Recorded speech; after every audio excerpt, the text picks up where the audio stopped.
Hello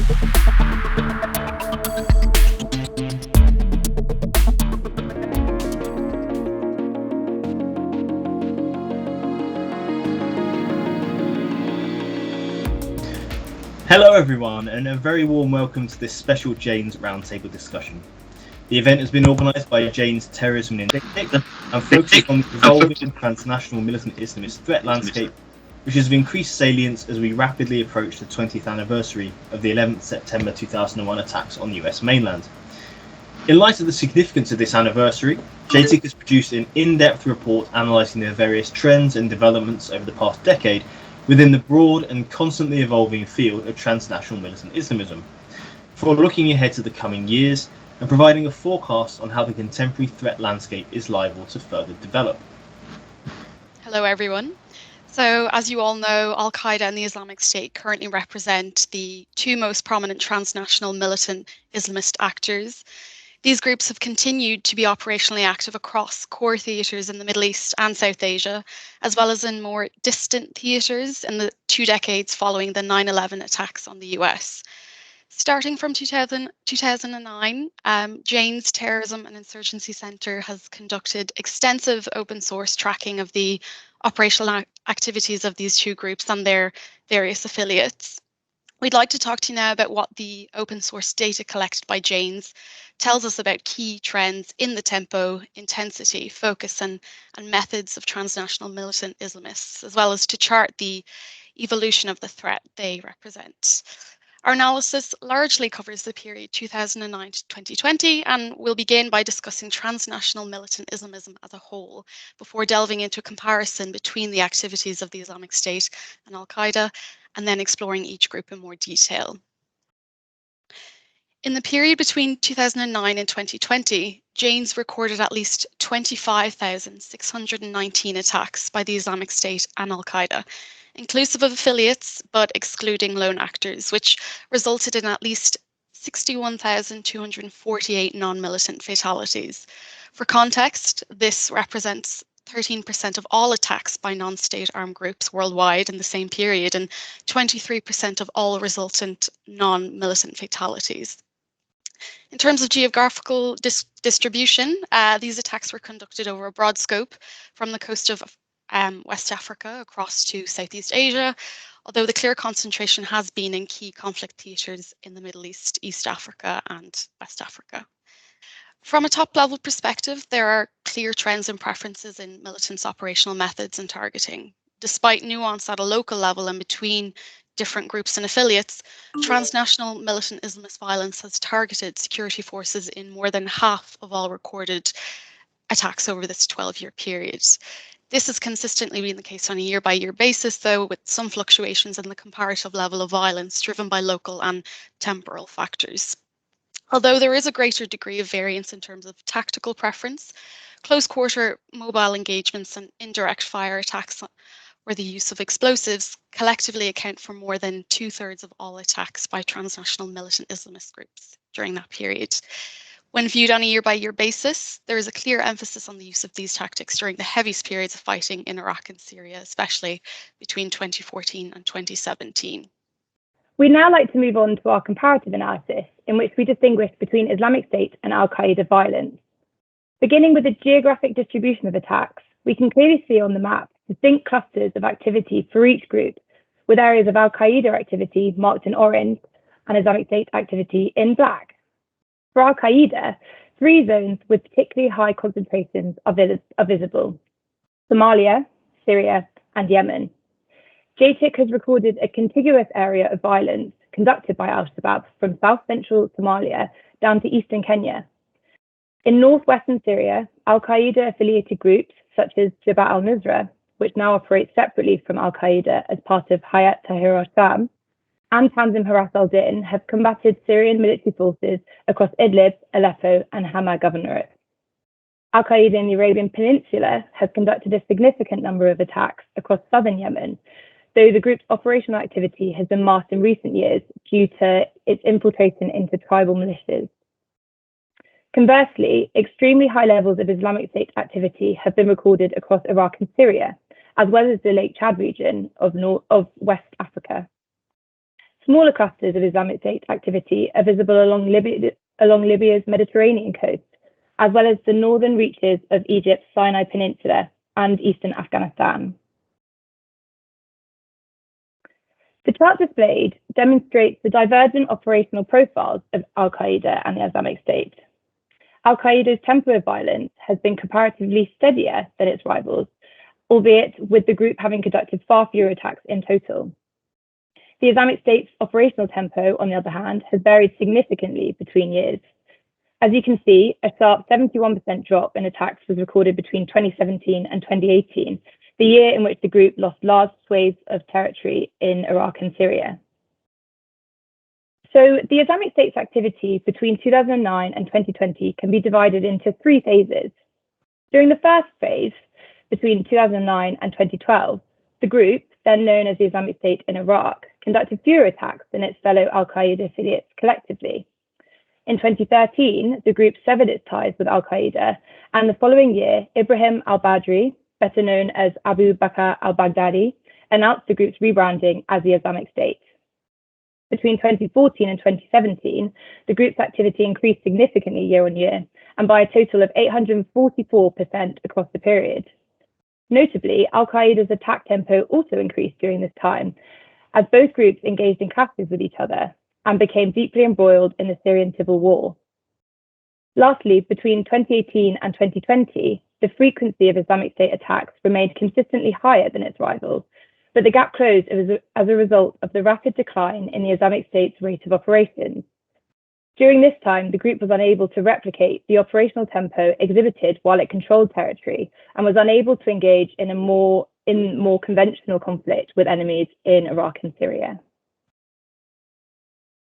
Thanks, Liv. So we'll now delve a bit deeper into the Islamic State's activity specifically.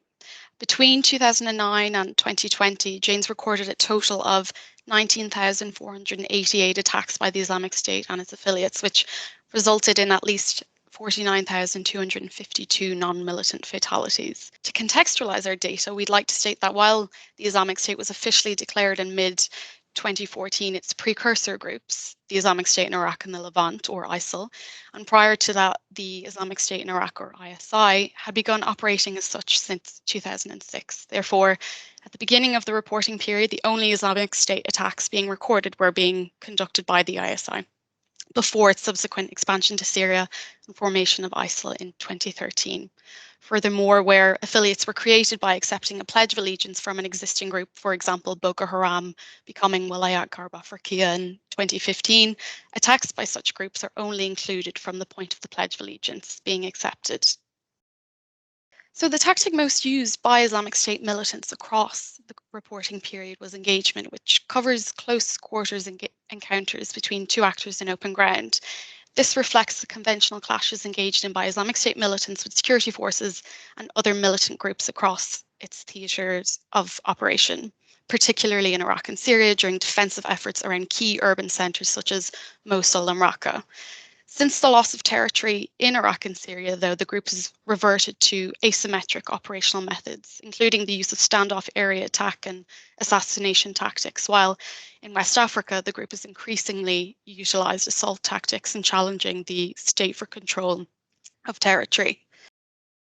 So security forces have consistently been the primary target of Islamic State operations across the reporting period, being targeted in almost half of all recorded attacks.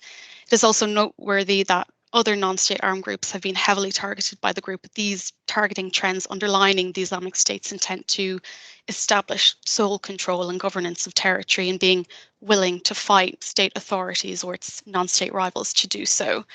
This was particularly the case in Syria across the mid-2010s, while in other conflict theatres, the group's focus on establishing de facto control of territory resulted in a primary focus on targeting the security forces. Although the Islamic State expanded its operational presence across the mid to late 2010s, beyond its origins in Iraq and Syria, the group's violent activity has been largely centralised in these two countries, jointly accounting for more than 85% of all recorded attacks between 2009 and 2020. Even as the recorded number of attacks in Iraq and Syria fell sharply after 2017, over the following 3 years, the two countries never fell below a proportional threshold of 2/3 of all attacks.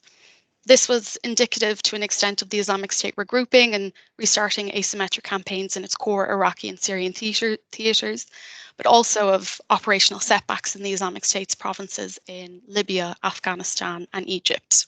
On both a qualitative and quantitative level, though, it is evident that the territorial defeat suffered by the Islamic State in Iraq and Syria has facilitated the growing importance of Islamic State provinces beyond those countries, with West Africa being the most important example. Indeed, West Africa province achieved an extent of parity with Iraq and Syria in terms of attack numbers in 2019, after 4 previous years of being a very distant third. And in 2020, West Africa exceeded the number of recorded attacks in Syria, while still falling behind Iraq. The Pledge of Allegiance to the Islamic State by Islamist militants in northern Mozambique and eastern DRC, resulting in the creation of Central Africa Province in 2020, represented the rare incidence of a new province being established and its operating activity intensifying significantly. Indeed, in 2020, Central Africa Province conducted more attacks than any province except Iraq, Syria, and West Africa. So, having covered the Islamic State, we will now go on to explore trends in relation to Al-Qaeda in more detail. Between 2009 and 2020, James recorded a total of 7,466 attacks conducted by Al-Qaeda and its affiliates, which resulted in at least 12,132 non-militant fatalities. So, as clearly visible in both the pie and line charts shown, engagement was by some distance the tactic most frequently used by Al-Qaeda militants between 2009 and 2020. This demonstrates that Al-Qaeda militants have engaged in mobile clashes with armed adversaries, either security forces or other militants, indicating that they often choose to conduct relatively conventional attacks. Further confirming this trend, our data shows that assault was the third most used tactic, showing that Al-Qaeda militants frequently attacked fixed positions capable of offering resistance. Raids, on the other hand, a form of operation characterized by targeting of civilians, were conducted less than half as frequently as assaults. The majority of engagements were recorded in the theatres where Al-Qaeda's affiliates have been most active during the period in question, which are Somalia, Syria, and Yemen. Al-Qaeda's targeting patterns do not differ markedly from the Islamic State's. Security forces were targeted most in over half of all Al-Qaeda attacks recorded between 2009 and 2020. This is unsurprising given the theatres of Al-Qaeda's militancy. In both Syria and Somalia, the insurgencies have resembled largely conventional conflicts. As such, Al-Qaeda-aligned militants have been engaged in frequent and direct clashes with security forces. Other non-state armed groups were next most frequently targeted. This was driven overwhelmingly by actions of Al-Qaeda affiliates in Syria, who have regularly clashed with rival groups such as the Islamic State and Hayat Tahrir al-Sham. Indeed, 84% of Al-Qaeda attacks targeting other groups were recorded in Syria. The only other target accounting for more than 10% of total attacks was violence conducted randomly or indiscriminately at 13%.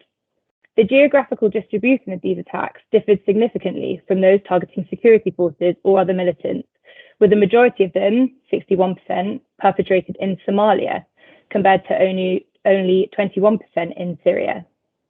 This indicates that Al-Shabaab has conducted a large number of attacks in which collateral damage is deemed acceptable, or indeed the eventual target is less important than the act of conducting the attack itself. Of the 603 random or indiscriminate attacks conducted in Somalia, 53% of them involved the use of explosives or indirect fire tactical weapons, such as mortars. Consistent increases in operational tempo by Al-Qaeda affiliates in Syria were recorded between 2011 and 2017, as Jabhat al-Nusra, renamed as Jabhat Fath al-Sham in 2016, developed into a central faction in the Syrian civil war. After the Islamic State, the group was the dominant militant Islamist entity operating in the country until large segments of its membership merged with other extremist factions to form Hayat Tahrir al-Sham, or HTS. HTS broke from Al-Qaeda to become an autonomous group, which explains the rapid decline in Al-Qaeda attacks in Syria year on year since 2017. Indeed, JTIC recorded a 56% drop in operations between 2017 and 2018. However, Tamsin Haras al-Din represents militant Islamist loyal to al-Qaeda, and the group has continued to operate in northwestern Syria, ensuring a steady rate of attacks in the country are still recorded. The longevity and operational sophistication of al-Shabaab as an al-Qaeda affiliate explains why Somalia stands as the most affected group, as well as Kenya in fourth, as al-Shabaab is active in Mandera and Lamu counties. Of the 7,771 attacks conducted by al-Qaeda and its affiliates between 2009 and 2020, 81% of them were recorded in Syria and Somalia, demonstrating both the strength of affiliates and the general state of insecurity therein. Notable numbers of attacks were also recorded in Yemen and Mali, where al-Qaeda in the Arabian Peninsula and al-Qaeda in the Islamic Maghreb are active. So next, we'd like to briefly cover the activities of lone actors inspired by transnational militant Islamism, but not deemed by Janes to be fully fledged members of the two groups.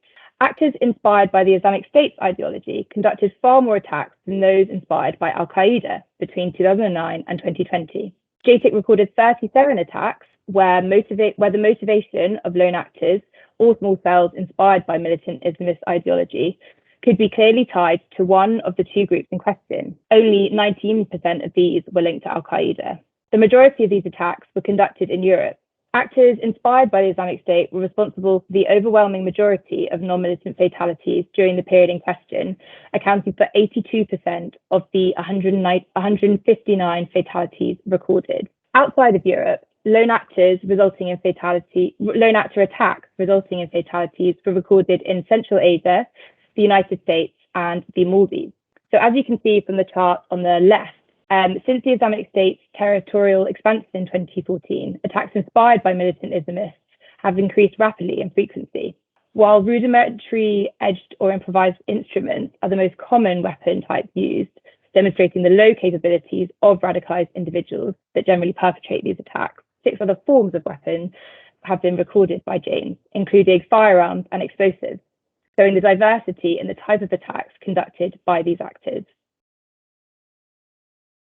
Thanks, Liv. And finally, to finish off our data trends section, we'll now look at some very brief top-level trends recorded by JTIC so far this year.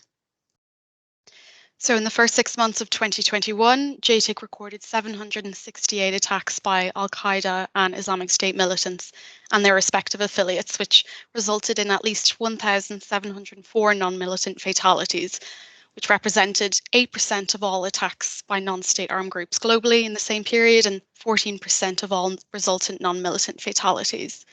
Both numbers have surpassed the halfway mark of the total number of attacks and non-militant fatalities of 2020. Therefore, it is likely the tempo of violence and resultant fatalities in 2021 will match or exceed those recorded last year. In terms of geographical distribution, and similarly to the previous 2009-2020 period, these attacks were conducted over a broad scope with a clear concentration in key conflict theatres in the Middle East, East Africa and West Africa. When examining the top 5 countries by number of attacks in the first 6 months of 2021, Iraq accounted for 33% of all attacks, with Syria accounting for 22%. This represents a change from the 2009 to 2020 period, during which attacks were primarily concentrated in Syria. In the first 6 months of 2021, JTIC observed a continuation of the shift in the group's main areas of operation that was recorded towards the end of the 2009-2020 period.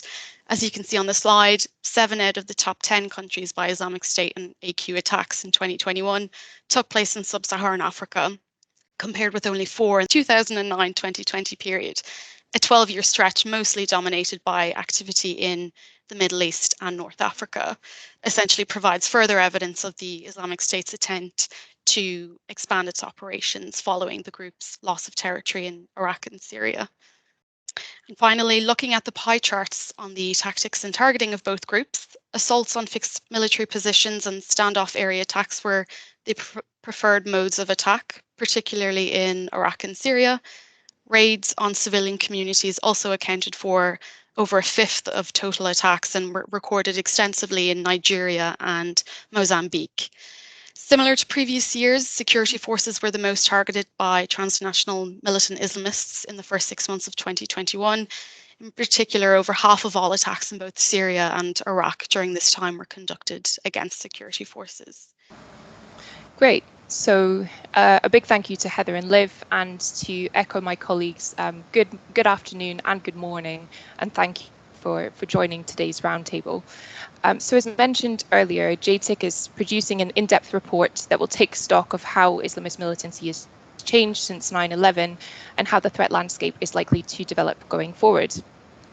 As well as building on the data that my colleagues have just presented on, JTIC is developing a set of scenarios in relation to Al-Qaeda Islamic State relations, future strategy for militant Islamism, and dynamics between key affiliates. So the aim of today's more interactive sessions is to inform this scenario development through expert insights, so resulting in the final report. So in terms of the format of these discussions, we will focus each of the sessions on a short expert brief, followed by a set of core questions. And if you would like to say something, please do use the raise hand Teams function, and the moderator, which will be Matt or myself, depending on the session, will call on individuals to share their contributions. So we'd very much encourage open discussion, and with that in mind, and as bandwidth allows, as far as possible, would ask for panelist cameras to remain switched on for the interactive sessions if you're comfortable with that and actively participating. So now moving into the first scenario session, the focus is on future relations between Al-Qaeda and the Islamic State over the next 18 to 24 months. So we've heard from Heather and Liv about trends relating to the group's attack tempo, tactics, and targeting. And this session will now explore the interactions between the two groups. So we'll both explore current dynamics and look also at whether we might see intensified competition in key conflict zones, including the Sahel and Yemen, or indeed whether there are factors that could drive greater collaboration between the two groups going forward. So in terms of a running order for this session, I will first call on Colin Clarke, a senior research fellow at the Soufan Centre, to share his insights on the current state of relations between Al-Qaeda and Islamic State before opening up a wider discussion on future dynamics between the two groups. So Colin, the floor is yours. Thanks very much, Kate, and thanks to James for the invitation. There's some scholars and analysts on this call who I have great respect for, and I follow all your work really closely, which helps inform my own work. So it's great to be on with such illustrious company.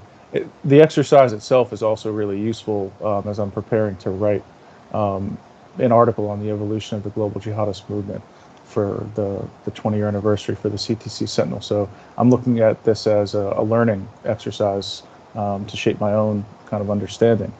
So I think, I touch upon a lot of different scenarios after the caliphate, and in particular with the future of AQ-IS relations. I talk about status quo, which is what I'll start with, rapprochement, and then outbidding as three. There's probably other combinations within this kind of broader context, but those are the three that I think deserve the most attention.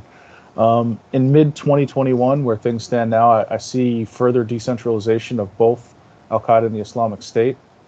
I think what you may end up with, especially given weakening command and control, is status quo in one region and the potential for outbidding in another. I don't think we can look at the map and see things monolithically.